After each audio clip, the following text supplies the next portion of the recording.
छात्रों नमस्कार। आपका राजनीति विज्ञान का पेपर एमपी बोर्ड का 26 फरवरी को होने जा रहा है। इसी संदर्भ में हम आज 2024 का प्रश्न पत्र डिस्कस करेंगे और ये आपके लिए संभावित प्रश्न पत्र हो सकता है, क्योंकि एमपी बोर्ड में क्वेश्चन रिपीट होते हैं और या फिर रिपीट नहीं होते तो उसी से जुड़े हुए कुछ प्रश्न पूछे जाते हैं। तो हम ऑब्जेक्टिव डिस्कस करेंगे, कुछ छोटे प्रश्न भी डिस्कस करेंगे। तो उसका मकसद ये है कि आपके अन्य क्वेश्चन भी आपसे बन सकें, इस तरीके से हम चर्चा करेंगे। तो आप इसको ज़रूर देखें। इसके पहले भी हमने एक प्रश्न पत्र डाला हुआ था, उसको देखें। इसके अलावा प्लेलिस्ट बनी हुई है, जो बच्चे पहली बार यहाँ आ रहे हैं प्लेटफॉर्म पर, वो जाके प्लेलिस्ट में चेक करें। क्लास 12 पॉलिटिकल साइंस 12-15 वीडियो डले हैं, आप उसको देखेंगे तो आपको कम से कम एक 50% से अधिक स्कोर आपका हो जाएगा। चलिए हम देखते हैं, इसमें सही विकल्प की ओर बढ़ते हैं। संयुक्त राष्ट्र संघ के प्रथम महासचिव कौन थे? तो प्रथम महासचिव की बात हो रही है यहाँ पे। जितने भी ऑप्शन में दिए गए हैं यहाँ पर वो सभी महासचिव हैं, लेकिन प्रथम महासचिव पूछा गया है, तो इसका जो प्रथम महासचिव हो जाएंगे वो होगा ट्रिगवेली, ऑप्शन 3। इसके अलावा U Thant Boutros Boutros Ghali Kofi Annan, ये भी महासचिव रहे हैं संयुक्त राष्ट्र संघ के। और संयुक्त राष्ट्र संघ में आपके 6 अंग हैं, ठीक है ना, उनको आप तैयार करें। जैसे कि महासभा है, सुरक्षा परिषद है, आर्थिक सामाजिक परिषद है, अंतर्राष्ट्रीय न्यायालय है, इस तरीके से उनको तैयार कर लें आप। फिर है आपका द्वितीय पंचवर्षीय योजना के योजनाकार कौन थे? ऑप्शन है बी के मेनन, नरेंद्र देव, पीसी महालनोबिस, के एन राज। तो हमने आपके नियोजन वाले चैप्टर में इसको पढ़ा था। तो प्लानिंग यानी नियोजन क्या होता है कि आगामी कुछ वर्षों की जो हम योजना बनाते हैं कि हमको आर्थिक विकास कैसे करना है, कौन सी नई नीतियाँ, कौन सी नई योजनाएं, उनके लिए कितना वित्त यानी कि पैसा डिसाइड करना है, ये सब नियोजन के अंतर्गत आता है। और जिसको योजना आयोग, जो कि 1950 में बना था, योजना आयोग 5 साल के लिए योजनाएं बनाया करता था, जिसको पंचवर्षीय योजना कहते थे। तो प्रथम पंचवर्षीय योजना आई, फिर उसके बाद द्वितीय पंचवर्षीय योजना आई, ऐसे करके 12 पंचवर्षीय योजना आई हैं, ठीक है ना। उसके बाद नीति आयोग आ गया था, तो नीति आयोग अब पंचवर्षीय योजना न बना के एक लॉन्ग टर्म प्लान करता है, यानी लंबे समय के लिए 7 साल के लिए, 15 साल के लिए योजना बनाता है।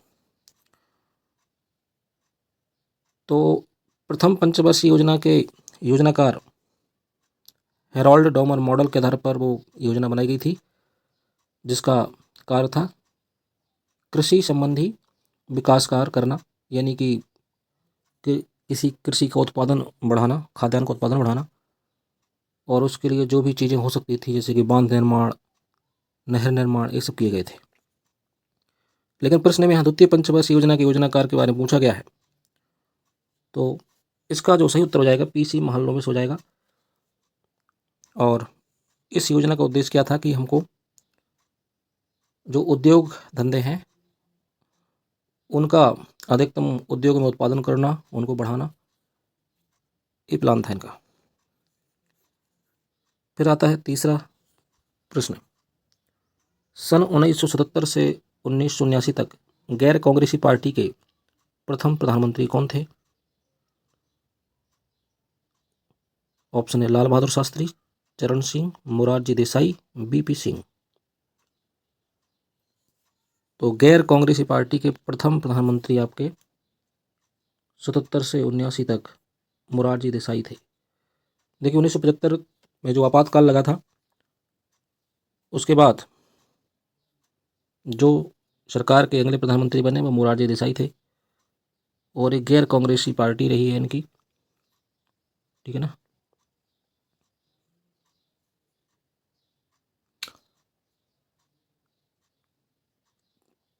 देखिए, पिछले वीडियो में हमने कुछ क्वेश्चन पूछे थे, उसके आंसर भी केवल 2 स्टूडेंट ने दिए हैं। तो छात्र ऐसा ना करें, मतलब क्या होता है कि आलसी करने से काम बनते नहीं है, बिगड़ जाते हैं। तो यहाँ आपके लिए फिर से एक प्रश्न पूछा जा रहा है कि आपातकाल कितने माह के लिए लगाया गया था। ओके, फिर आपका अगला प्रश्न है, बोल्शेविक कम्युनिस्ट पार्टी के संस्थापक कौन थे? Joseph Stalin, Nikita Khrushchev, Leonid Brezhnev, Vladimir Lenin. देखिए, ये जो सभी ऑप्शन दिए हैं इनका संबंध यूएसएसआर से है, ठीक है ना। ये सभी लोग वहाँ पर सत्ता में रहे हैं, इसलिए ऑप्शन में दिए गए हैं। ओके, लेकिन communist party, Bolshevik communist party के संस्थापक पूछा जा रहा है, तो यहाँ पर जो सही उत्तर है इसका वो हो जाएगा ऑप्शन 4, व्लादिमीर लेनिन, ठीक है ना।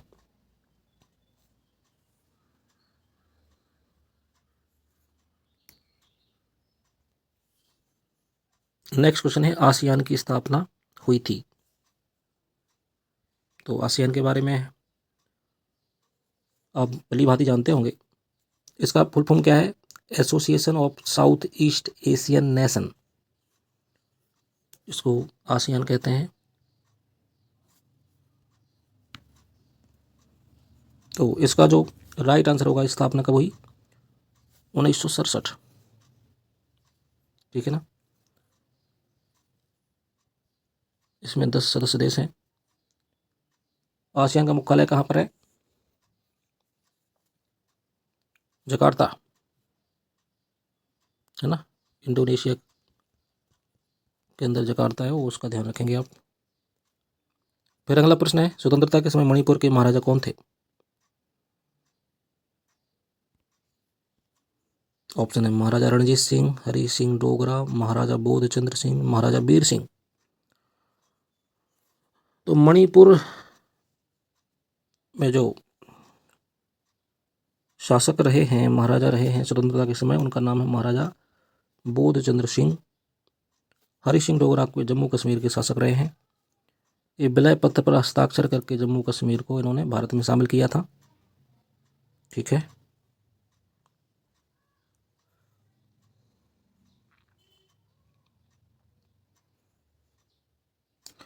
क्या आप बता सकते हैं कि जम्मू कश्मीर को जो 370 धारा थी उसको कब हटाया गया था? ऑप्शन बताएंगे, आप कमेंट बॉक्स में जरूर बताएंगे उसको। फिर आते हैं रिक्त स्थान। रूस के प्रथम निर्वाचित राष्ट्रपति कौन थे? तो ये थे आपके बोरिस एल्त्सिन। ओके, निर्वाचित राष्ट्रपति, क्योंकि कम्युनिस्ट पार्टी जब तक थी उस टाइम पर कम्युनिस्ट में इस टाइप से निर्वाचन नहीं हुआ करता था। और क्या था कि रूस की बात हो रही है, तो यूएसएसआर क्या है? एक संघ था जिसमें बहुत सारे देश हुआ करते थे।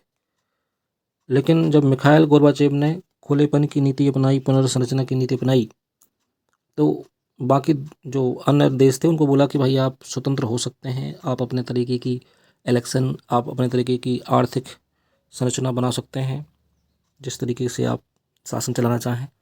इसलिए फिर वह अलग हो गए। तो उसका प्रतिनिधि रूस हुआ, और रूस के प्रथम निर्वाचित राष्ट्रपति आपके बोरिस एल्त्सिन थे। भारत ने क्योटो प्रोटोकॉल पर हस्ताक्षर कब किए? तो ये किए थे 2002 में। लेकिन ये हुआ कब था? 1997 में हुआ था क्योटो प्रोटोकॉल। ये CO2 के उत्सर्जन से संबंधित था कि भाई CO2 का उत्सर्जन कम किया जाए, क्योंकि इससे क्या होता है, ग्लोबल वार्मिंग का खतरा बढ़ता है और इस पृथ्वी का तापमान बढ़ता है। उससे आगामी समय में काफ़ी नुकसान हो सकता है, इसलिए इस प्रकार के प्रोटोकॉल किए जाते हैं। गुजरात दुग्ध विपणन संघ का प्रसिद्ध नाम क्या है?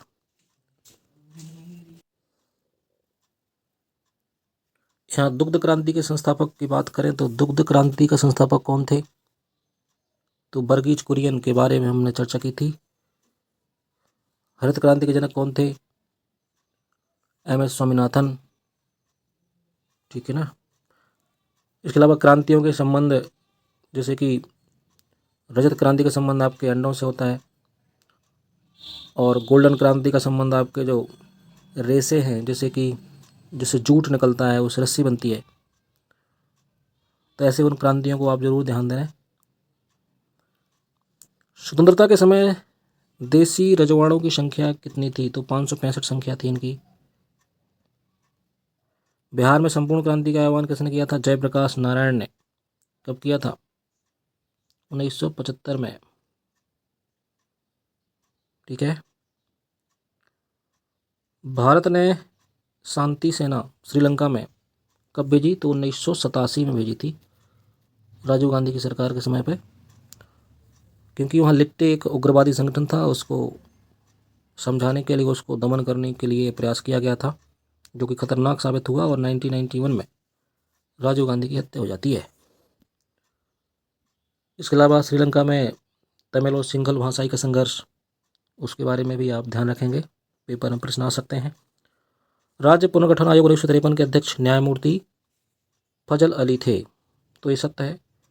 इसके अलावा उसमें 2 सदस्य और थे, कौन कौन थे वो? के.एम. पणिक्कर और हृदयनाथ कुंजरू। 14 राज्य और 6 केंद्र शासित प्रदेशों को बनाने का इनने काम किया था। फिर आपका भारतीय सेना ने सन 1961 में सैनिक कार्रवाई द्वारा गोवा को मुक्त कराया था। तो गोवा 1961 तक पुर्तगालियों के कब्जे में था, तो ध्यान रखना, पुर्तगालियों के कब्जे में था ये, जिसको 1961 में सैनिक कार्रवाई द्वारा मुक्त कराया गया था। तो ये कथन सत्य हो जाएगा। ग्लोबल वार्मिंग प्रलय का कारण होगा, बिल्कुल होगा, क्योंकि तापमान बढ़ेगा तो बर्फ पिघलेगी, इससे जलमग्न हो जाएंगे तटीय क्षेत्र, इसलिए यह प्रलय का कारण बन सकता है। सार्क का मुख्यालय काठमांडू में है। काठमांडू कहाँ है? नेपाल में है। और सार्क की स्थापना 1985 में हुई थी, इसको भी ध्यान देंगे आप लोग। काठमांडू इसका मुख्यालय है। यूरोपीय यूनियन के झंडे में धान की 10 वालियाँ हैं। तो ये कथन ये जो है ये सत्य हो जाएगा, क्योंकि यूरोपीय यूनियन में 12 स्टार बनाए गए हैं, लेकिन जो धान की 10 वालियाँ हैं ये आपके आसियान के उस लोगों में है, आप देख सकते हैं उसको ध्यान से। तो ये कथन क्या हो जाएगा? असत्य हो जाएगा। अंतर्राष्ट्रीय आणविक ऊर्जा एजेंसी की स्थापना 1957 में हुई थी, तो यह भी सही है। अंतर्राष्ट्रीय आणविक ऊर्जा क्या एजेंसी क्या करती है? वह चेक करती है कि जो देश परमाणु ऊर्जा का उपयोग कर रहे हैं वो उसका उपयोग रचनात्मक कार्यों में करें, जैसे कि विकास के कार्यों में करें, परमाणु बम वगैरह ना बनाए उससे, तो उसका एक काम रहेगा। सही जोड़ियाँ देखते हैं हम। भारत में वैश्वीकरण, तो वैश्वीकरण कब आया भारत में? तो ये आया है वैश्वीकरण 1991 में, है ना। बांग्लादेश को भारत द्वारा मान्यता कब दी गई? तो 1971 में, क्योंकि 1971 में, दिसंबर 1971 में इंदिरा गांधी के शासनकाल के समय पाकिस्तान का जो पश्चिमी पाकिस्तान था उससे पूर्वी पाकिस्तान को अलग करके बांग्लादेश का निर्माण किया गया था। शेख मुजीबुर रहमान बांग्लादेश के स्वतंत्रता के लिए एक चर्चित नाम है, शेख मुजीबुर रहमान, ठीक है। और उन्हीं की बेटी अभी जो शेख हसीना वहाँ की प्रधानमंत्री रही हैं, वो भारत में शरण लिए हुए हैं, उनको फांसी की सज़ा बांग्लादेश में घोषित कर दी थी, क्योंकि वहाँ तख्ता पलट हो चुका था। फिर आपका उत्तर अटलांटिक संधि संगठन यानी कि नाटो, तो नॉर्थ अटलांटिक ट्रीटी ऑर्गेनाइजेशन, ये आपका अप्रैल 1949 में बना था।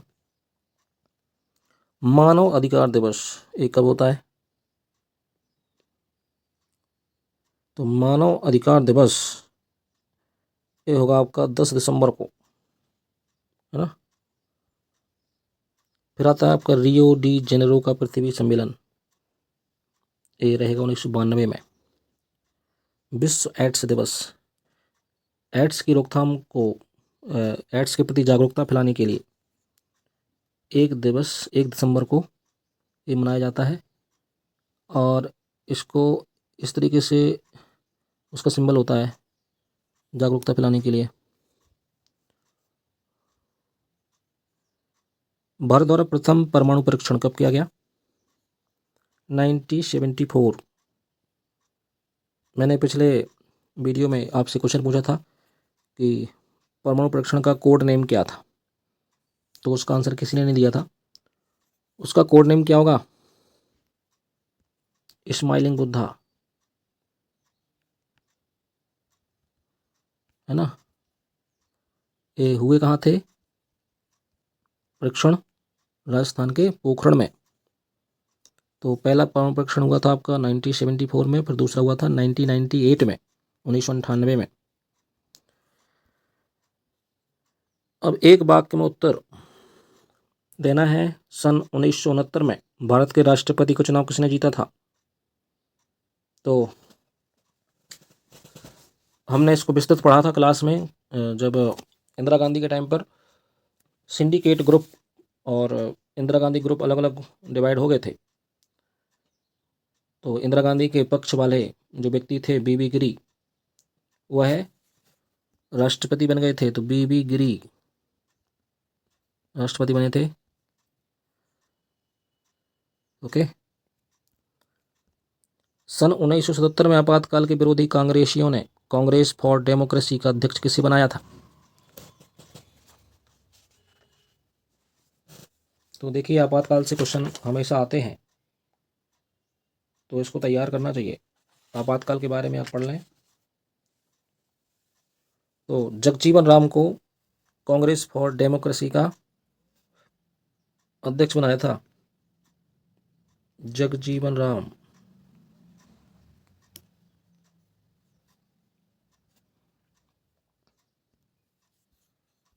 वैश्वीकरण का क्या अर्थ है? वैश्वीकरण के बारे में तो आप जानते ही होंगे कि वस्तुओं सेवाओं का एक देश से दूसरे देश में बिना किसी बाधा के भेजा जाना वैश्वीकरण है। यानी उसमें रोक टोक नहीं लगाई जाएगी। भारत में एलपीजी कब आया था? एलपीजी आप पढ़ चुके होंगे।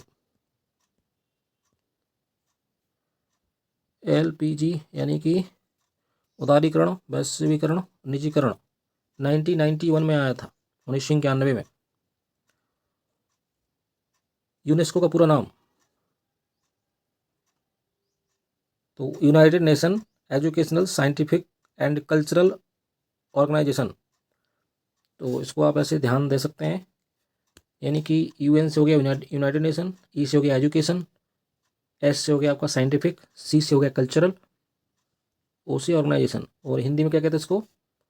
संयुक्त राष्ट्र शैक्षिक, वैज्ञानिक तथा सांस्कृतिक संगठन। ठीक है ना। यूनेस्को का मुख्यालय कहाँ पर है? इसको आप कमेंट बॉक्स में बताएं। फिर आपका आसियान शैली क्या है? आसियान शैली, आसियान शैली के बारे में, आसियान के जो सदस्य देश हैं उनकी जो अनौपचारिक क्रियाकलापों की शैली है, यानी कि जो आपस में उनके बीच वार्तालाप होता है किसी भी समस्या का समाधान करने के लिए, कोई विशेष रणनीति न अपना के शांति वार्ताएं होती हैं, उसको आसियान शैली कहा जा सकता है। फिर आपका इराक ने कुवैत के किस संसाधन पर कब्जा किया था? तो वहाँ पर भी पेट्रोलियम वगैरह निकलता है, तो ऑयल, तेल पर कब्जा किया था इराक ने। भारतीय संविधान के अनुच्छेद 17 में क्या वर्जित है? तो इसमें अनुच्छेद 17 में अस्पृश्यता का अंत की बात की गई है, छुआछूत के अंत की बात की गई है। देखिए, जो भी छात्र पहली बार यहाँ आए हों, चैनल को सब्सक्राइब करें और अपने दोस्तों तक इसको भेज दें। और अंतिम समय में अगर कुछ भी नहीं पढ़ पा रहे हैं तो कृपया करके प्लेलिस्ट में जाएं, क्योंकि लास्ट टाइम में बच्चों को कुछ चिंता भी होती है कि क्या पढ़ें क्या ना पढ़ें। तो जो पुराने पेपर मैंने डिस्कस किए हैं आपके हाफ ईयरली का, प्री बोर्ड का, इसके पहले 2025 का भी पेपर डिस्कस किया हुआ है। आप उसको जाके ज़रूर देख लें, आपके लिए बेनिफिट रहेगा, पक्का बोल रहा हूँ मैं। भारत के किस क्षेत्र को 7 महीने कहा जाता है? तो सेवन सिस्टर, आपकी जो नॉर्थ ईस्ट के देश, वो राज्य हैं, उनको सेवन सिस्टर कहते हैं, ठीक है ना। जैसे कि असम, मेघालय, मिजोरम, मणिपुर, अरुणाचल प्रदेश, ये सब क्या है? 7 महीने हैं। आसू, ऑल असम स्टूडेंट यूनियन,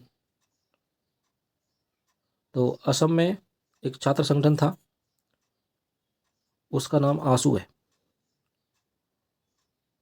इसी से फिर असम गण परिषद एक पार्टी निकल के आई थी। मंडल आयोग क्या था? तो भाई ओबीसी से संबंधित था।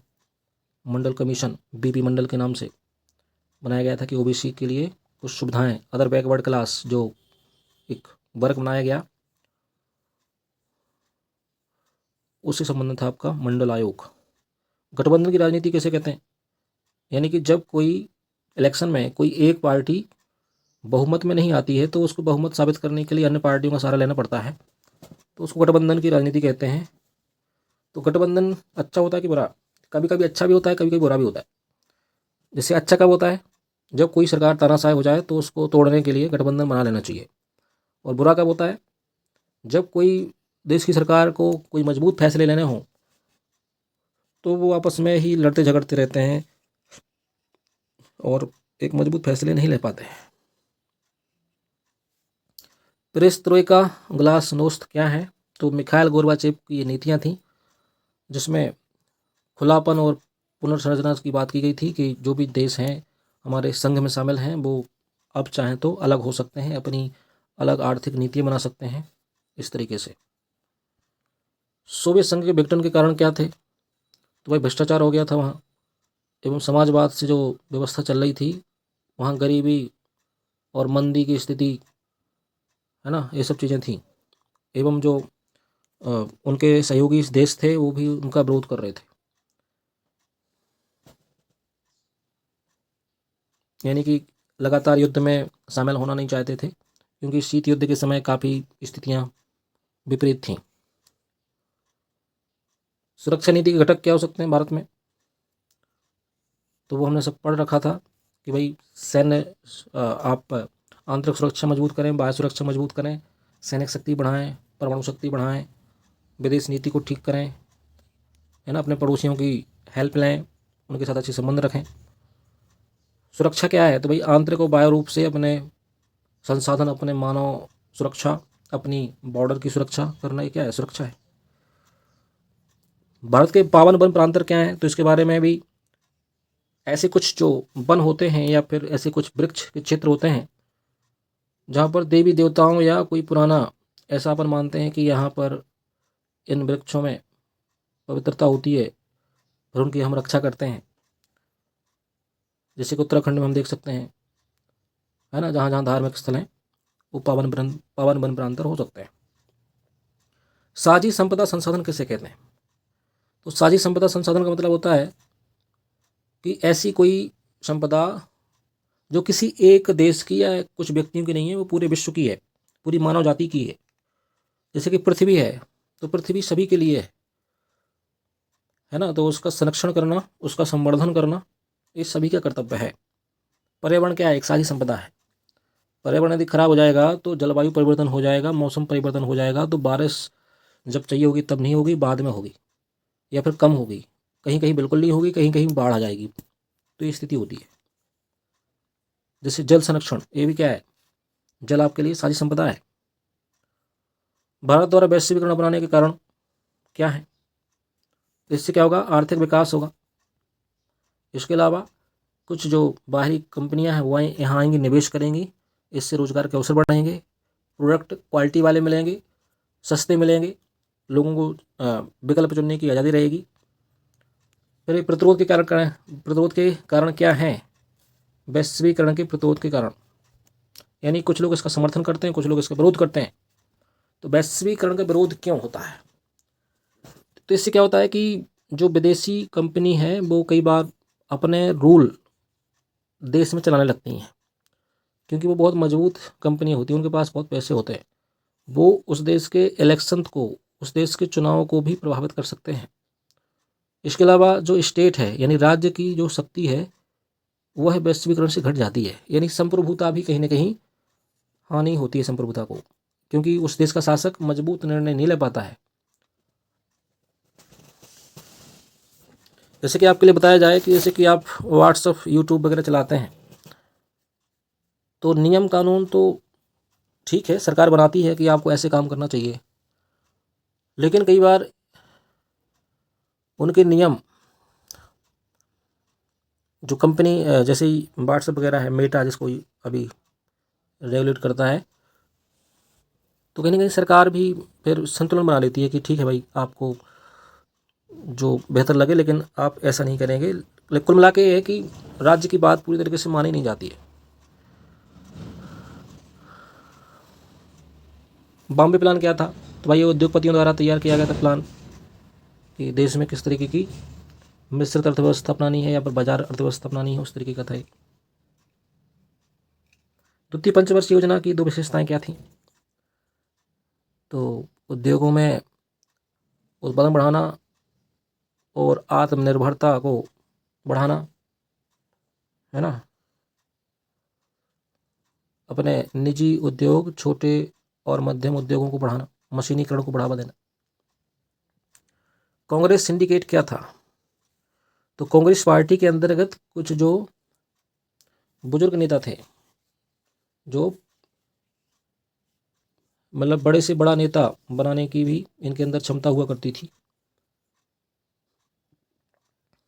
और उन्होंने प्रधानमंत्री को डिसाइड करने की भी क्षमता रखी थी कि हम जिसको चाहेंगे उसको प्रधानमंत्री बना देंगे। दल बदल क्या है? एक पार्टी से दूसरी पार्टी में नेताओं का चला जाना, ये दल बदल कहलाता है। दल बदल रोकने के लिए एक संविधान संशोधन आया था। कब आया था? 1985 में। राजीव गांधी की सरकार के समय 1985 में 52वां संविधान संशोधन आया था। अब 42वां संविधान संशोधन क्या है? तो आपातकाल के टाइम 1976 में एक संशोधन लाया गया जिसको लघु संविधान कहते हैं। ये बहुत अधिक विस्तृत संशोधन था, जिसमें लोकसभा का कार्यकाल बढ़ा दिया गया था, 5 से 6 साल कर दिया था। इसके अलावा न्यायपालिका की शक्ति घटा दी थी कि न्यायपालिका सरकार के जो कानून बनाए जाएंगे सरकार द्वारा, उस पर कोई भी रिव्यू नहीं कर सकती है, यानी पुनरीक्षण नहीं कर सकती है, यानी सरकार की मन मर्जी से चीज़ें चलेंगी, न्यायपालिका उसमें दखल नहीं देगी। ओके। इसके अलावा जो इलेक्शन होंगे, इलेक्शन में भी कोई कार्रवाई नहीं कर पाएगा। तो इस तरीके से तानाशाही वाले कुछ रूल थे, बाद में उनको हटा दिया था। इसके अलावा इसमें संविधान की प्रस्तावना में भी कुछ शब्द जोड़े गए थे, समाजवादी, पंथ निरपेक्ष, एकता, अखंडता जैसे शब्द जोड़े गए थे। ओके। आपातकाल में एक बात ध्यान रखेंगे कि अनुच्छेद 352 में आपातकाल का प्रावधान किया गया है, और आपातकाल के समय आपके राष्ट्रपति कौन थे? कमेंट बॉक्स में ज़रूर बताएंगे आप। आपातकाल के सबक क्या हैं? सबक तो समझ गए होंगे कि कोई भी सरकार अधिक मजबूत नहीं होनी चाहिए, तानाशाही स्वीकार नहीं होनी चाहिए। इसके अलावा व्यक्ति पूजा नहीं होनी चाहिए। व्यक्ति पूजा का मतलब होता है कि जो भी नेता है उसके अधिक गुणगान करना, क्योंकि वो सिर्फ लीडर है, ईश्वर नहीं है, वो भगवान नहीं है। उसको सरकार चलाने के लिए, देश चलाने के लिए चुना गया है, उसकी पूजा करने के लिए नहीं चुना गया है। इसके अलावा इसके क्या परिणाम हुए भाई? जो विपक्षी पार्टी थी उनको, उनके नेताओं को जेल में बंद कर दिया। एक मीसा कानून लाए थे लोग, maintenance internal security act, maintenance internal security act. तो उसके आधार पर बहुत सारे लोगों की गिरफ्तारी हुई थी, और लालू यादव ने अपनी लड़की का नाम भी मीसा भारती रख दिया था इसी कानून के तहत, क्योंकि वो भी जेल में बंद था। आपातकाल लगाते समय केंद्र सरकार ने कौन से तर्क दिए थे? कोई दो लिखिए। भाई इन्होंने कहा था कि आंतरिक अशांति हो गई है, क्योंकि बिहार गुजरात में आंदोलन हो रहे थे इनके खिलाफ, और जयप्रकाश नारायण ने संपूर्ण क्रांति का आह्वान कर दिया था बिहार के पटना से, गांधी मैदान से। तो इस तरीके से इन्होंने कहा कि आंतरिक अशांति हो गई थी देश में, देश को सुरक्षा की जरूरत थी, इसलिए हमने आपातकाल लगा दिया था। चलिए आज के लिए इतना ही, और पढ़ते रहें। आपके लिए बहुत बहुत शुभकामनाएं हैं। पेपर अच्छा करें आप, जो आपने पढ़ा है उस पर भरोसा रखें, और जो अभी अंतिम 2 दिन है इसको फोकस होकर अपना डिसाइड करें कि हमको अधिकतम रिवीजन हो जाए। चलिए